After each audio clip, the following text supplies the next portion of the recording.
تاجر راح لقرية نائية وعرض على كل أهل القرية إن اللي عنده حمار هيشتريه منه ب10 دولار. بسرعة فئة كبيرة من الناس طلعت حميرها وباعتها. جه بعد يومين وقال طب اللي عنده حمار تاني هشتريه ب15.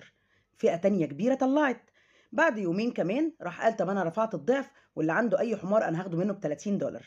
راحت كل أهل القرية والقرى المجاورة باعوا حمارهم للراجل ده، الحمار على 30 دولار.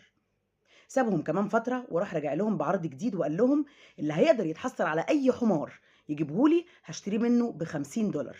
جريت الناس فرحانة، بقوا يطلعوا مدخراتهم ويستدانوا من البنوك وعملوا قروض علشان يشتروا حمير، وقعدوا يسألوا ولكن للأسف ما لقيوش ولا حمار في ولا مكان، لا في قريتهم ولا في القرى المجاورة.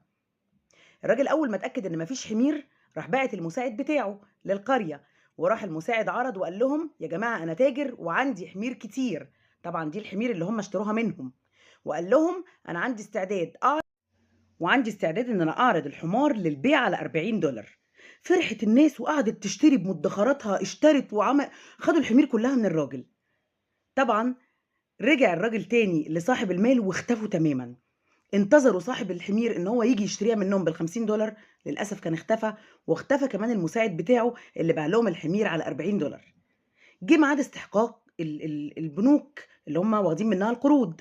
طبعا البنوك ما لقيتش معاهم حاجة. طب هحجز على أموالهم، هتحجز على الحمير؟ الحمير مش هتعمل بيها حاجة. يبقى لا الحمير أدت بالغرض في البنوك وإن هي تسد عن الناس، ولا البنوك لو سابتها للناس هتستفيد.